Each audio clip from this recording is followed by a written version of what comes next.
Lately, there's been a fascinating piece of financial trivia circulating social media that's sparking the interest of investors and sports fans alike. It lays out a simple and seemingly mind-blowing comparison. Edgar Nagpal states, and I quote, "A mind-blowing stat. Jerry Buss bought the Lakers for $67 million in 1979 and just exited for 149 times his money at $10 billion in 2025. Sounds like a lot, right? That is somehow less than he would have made simply indexing the S&P 500 over that time period, which would have equated to $13 billion. End quote. At first glance, the takeaway seems simple.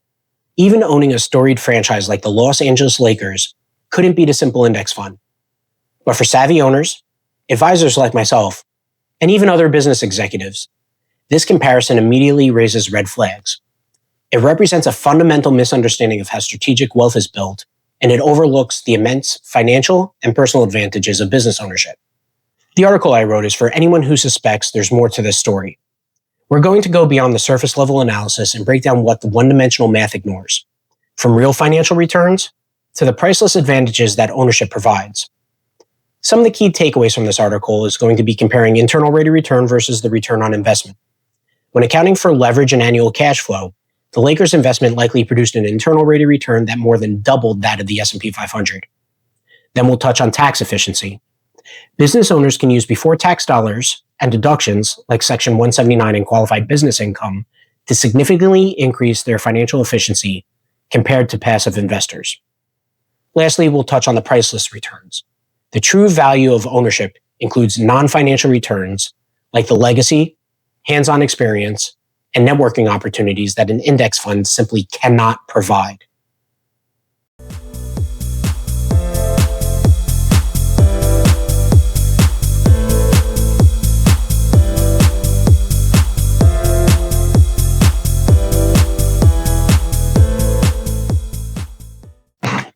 So before we go any further, let me be clear. The S&P 500 is a fantastic investment tool, and its long-term performance is a powerful force for passive wealth creation. The problem isn't with the index. It's with using a benchmark, which is a relatively simplistic investment tool, against a complex, multifaceted asset like a business. The headline comparison falls apart under the weight of two realities that every business owner understands intuitively: leverage and cash flow. The first flaw in the comparison is the initial figure.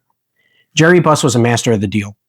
This $67.5 million transaction was for a portfolio of assets that included the Lakers, the Los Angeles Kings, the Forum Arena, and a 13,000-acre ranch. More importantly, the deal was incredibly complex and highly leveraged. It involved multiple escrows, property swaps, including a transaction involving the Chrysler Building, and the effort of over 50 lawyers to put together the deal. While the exact cash out of his pocket is not public, reports from the time estimate Buss's actual cash invested in the entire transaction may have been as low as $125,000, not including the closing costs. Another analysis suggests his down payment was closer to $16 million. So for the purpose of this article, let's be conservative and use the higher figure. If a $16 million investment grows to a stake worth billions, the return multiple is astronomical, far exceeding the S&P 500. This is the power of using leverage to control an asset, a tool unavailable to a typical index fund investor. The second, and arguably bigger flaw, is the $10 billion valuation only represents the asset's value at the end. It completely ignores the decades of annual income the Lakers generated for the Buss family. The Lakers are a financial powerhouse. Even going back a decade, Forbes estimated the team's operating income for 2015 was $133 million. For the 2022-2023 season, their revenue was $516 million, with an operating income of $159 million. This doesn't even account for the team's league-leading local TV deal with Spectrum Sportsnet, worth hundreds of millions per year. While the precise distributions are private, the publicly available data shows that the team generated billions in both revenue and profit over the Buss family's ownership tenure. That profit is money that could be enjoyed, reinvested in other ventures, or used to more quickly service the debt that bought the team in the first place. This is why, for complex assets, simple return multiples are the wrong tool. The only way to properly measure a deal like this is with a metric that accounts for all cash flows, in and out, over the entire life of the investment, otherwise known as the internal rate of return. In my article, I have a table that models the two approaches. One column details the headline scenario, which assumes an unlevered $67.5 million investment in the S&P 500. The second column models a more realistic reality scenario of the leveraged $60 million investment in the Lakers, including estimated annual distributions. The key takeaway is staggering. The Lakers' ownership generated nearly an identical total net profit, but did so using less than a quarter of the initial capital and produced an internal rate of return that was more than double that of the S&P 500. The fundamental error in the S&P's better argument is its failure to recognize a business is not a static number on a screen. It's a living, breathing engine designed to generate income. The final sale price of an asset like the Lakers ignores the decades of cash flow produced along the way. This ongoing financial benefit generally comes in two forms: direct compensation and integrated perks.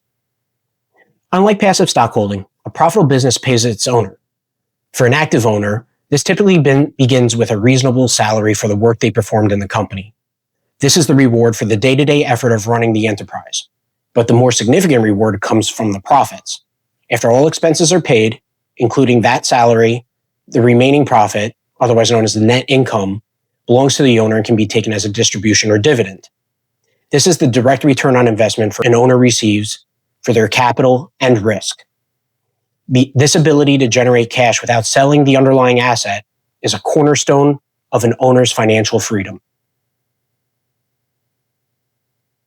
Beyond direct pay, the ability to run legitimate expenses through the business creates a massive financial advantage through the power of paying with before-tax dollars versus after-tax dollars. To show a real-world impact, let's create a clear apples-to-apples comparison using only the 2025 federal income tax brackets, just for simplicity's sake. Imagine two individuals. One is a high-income salaried employee, and the other is the owner. Both need a new $80,000 vehicle. For the employee at this income level, their earnings for that purchase alone would place them in the 24% federal marginal tax bracket if they were to purchase the vehicle outright. This means the last dollars they earn, the one they'd use for a large purchase, could be taxed at an even higher tax rate. To have $80,000 for the salaried employee to buy the car, they must first earn the money and pay federal income tax on it. To get $80,000 of take-home pay, they would need to earn approximately $105,263. After paying the 24% federal tax on those earnings, which would equate to about $25,263, they're left with the $80,000 they need. On the other hand, the business owner also needs an $80,000 vehicle, which would be solely used for legitimate business purposes. I need to be clear on that, only for business purposes. The business can purchase the vehicle directly. That $80,000 is a business expense. Thanks to tax provisions like Section 129 and bonus depreciation, the business may be able to deduct the full purchase price from its income in the first year. This deduction reduces the business's taxable income by $80,000, saving the company, and by extension the owner, $19,200 in federal taxes, 24% of $80,000. To afford the exact same vehicle, the employee had to use $105,263 of their gross earning power. The business owner, by using their company as the purchaser of the vehicle, effectively only used $60,800 of their earning power. This isn't a loophole. It's a fundamental principle of the tax code designed to encourage business investment. So if cash flow is the engine of day-to-day wealth, then tax strategy is the high-performance oil that keeps the engine running at maximum efficiency. It's not about finding loopholes. It's about strategically using a rule book that is specifically designed to reward business investment and growth. For a business owner, the U.S. tax code provides a rich and dynamic playbook for legally minimizing tax liability. This advantage is built on three pillars: choosing the right foundation, understanding the full universe of deductions, and leveraging industry-specific opportunities. Before a single dollar is earned, the most critical decision a business owner needs to make is choosing their entity structure. This choice dictates how profits are taxed, what deductions are available, and how the owner is compensated. Let's run through a couple of them. First off is a limited liability company. This is a popular starting point. An LLC is a legal entity, not a tax entity, that offers liability protection. Many sole proprietors will elect to have this treated as a disregarded entity for tax purposes, making filers simple as it can all be done on their personal return, the 1040. As income increases, the next step is to choose how the entity is taxed. For many profitable small business, the S Corp is the gold standard of tax efficiency. This allows the owner to pay themselves a reasonable salary, which is subject to payroll taxes, and take additional profits as distributions. These distributions are not subject to self-employment taxes, which can result in thousands of dollars in annual tax savings compared to taking all compensation as salary. Next up is a C corporation, more commonly known as a C Corp. The structure of major enterprises like the Lakers usually use a C Corp, which is a separate tax-paying entity. While its profits are subject to corporate income tax, potentially leading to double taxation, it offers maximum flexibility for growth, raising capital, and providing more extensive and deductible employee benefits. Many of those can be used as additional forms of compensation for the owner. Once the structure is set, the owner can leverage a vast array of legitimate business expenses to lower their taxable income. We saw the power of this with the vehicle example, but it extends much further into building personal wealth. This is where your choice of entity becomes incredibly powerful. A primary example is in retirement savings. While traditional employees might be limited to their company's 401k, a business owner can establish plans with dramatically higher contribution limits. Let's look at the popular solo 1k for an owner with no employees. For 2025, the savings potential is split into two parts. First is the employee contribution. The owner acts as their own employee and can defer up to 100% of their salary, up to a maximum of $23,500 for 2025, not including any catch-up provisions. Then there's the employer contribution. The business then acts as the employer and can contribute up to 25% of the owner's compensation. The power is combining them. The total contributions from both sources, the employee and employer contributions, cannot exceed $70,000 for 2025, again, not including any catch-up provisions. This allows the business owner to save nearly 3 times more in tax-advantaged accounts than a typical employee, drastically reducing their current taxable income while accelerating their retirement goals. A SEP IRA is another strong option, consisting solely of employer contributions up to 25% of compensation. This entire strategy is made possible by the salary and compensation structure you create with the right business entity. For owners looking to save even more aggressively, a cash balance plan, which I wrote a previous article on, can be a powerful tool. This is a type of private pension that allows for massive, age-dependent, tax-deductible contributions that can often exceed 6 figures annually. These plans can be used in addition to a 401k, allowing for a stacked approach that can drastically reduce high-income owners' tax bills while rapidly building wealth. Beyond retirement, an owner has a toolkit of other powerful deductions to enhance their financial efficiency. As I mentioned at the top of this article, the qualified business income, more commonly known as a QBI deduction. This is in tax law referred to as Section 199A. This is one of the most significant deductions available to business owners of pass-through entities, S Corps, partnerships, sole proprietorships. It allows for a deduction of up to 20% of qualified business income directly from your taxable income. It's a complex deduction with limitations based on income level and business type, but for those who qualify, it's an incredibly powerful tax-saving tool. Next is health insurance premiums.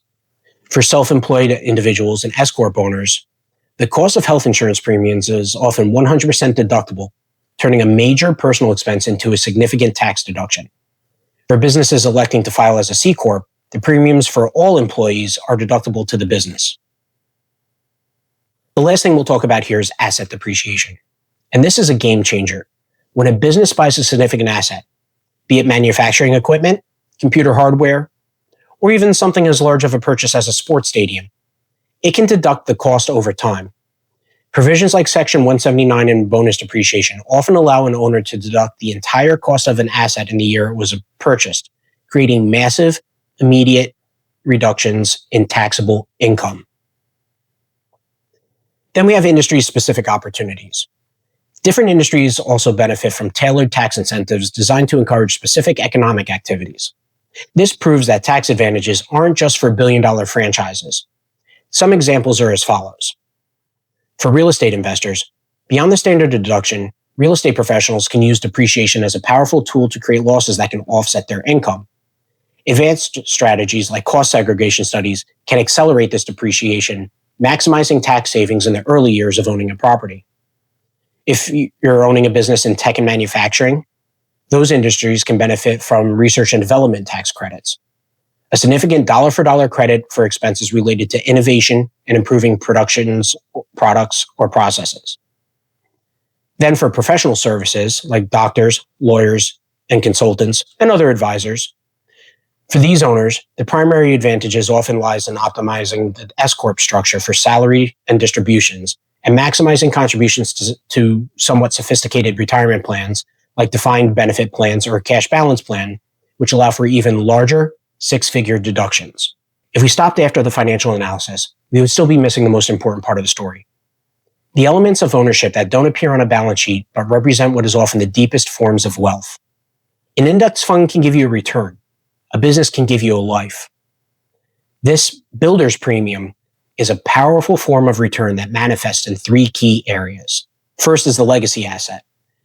You can't teach executive-level life skills by showing your children a brokerage statement. An entrepreneur can create an environment where the next generation can gain hands-on experience. When Jerry Buss passed away, he didn't just leave his children stock. He left them an empire. This is the ultimate goal for many entrepreneurs, creating a generational asset that provides a purpose and opportunity not only for them, but for those who they care most about. Next is the experiential return. Some might call it the fun factor. A purely numerical comparison misses a simple, undeniable fact. The journey of building a business is often its own reward. The passion, the challenges, and the victories create a psychological income that can be more valuable than any financial return. The word wealth itself is derived from an Old English term for a state of being happy and healthy, not the financial riches that we often equate with modern times. Owning a significant business creates a universe of opportunities that passive investing cannot. It puts you in rooms with other high-level operators, investors, and centers of influence. This network is, in itself, an asset that can lead to new ventures and strategic partnerships far beyond the scope of the original business. So where does this leave our comparison? We've seen the initial headline stat withers under the scrutiny when you account for leverage, cash flow, and tax efficiency. The financial return on an asset like the Lakers is in a different universe than that of a passive index. But the analysis runs deeper. We've explored the benefits that can't be quantified: legacy, experience, and future opportunities. The S&P 500 is an exceptional tool for building wealth passively, but it's just that, a tool. It's not an engine for creating a family legacy or a tax-efficient cash flow machine. To compare it to owning and building a business isn't just comparing apples to oranges. It's comparing a passenger train to a rocket ship. Both can move you forward, but they operate in entirely different dimensional planes with vastly different purposes. Ultimately, your financial strategy must reflect what you're trying to build. If your goal is simply a number, a passive approach may be sufficient. But if you're building an engine for your family, for your life, and for your future, you need a financial partner who understands that your business may be your most powerful asset. You need a plan that enhances its growth, not one that fights it. If you need help to get clarity on what's right for your business, for your future, and for your family, please feel free to reach out. I'd love to connect and make sure that you're on the correct path.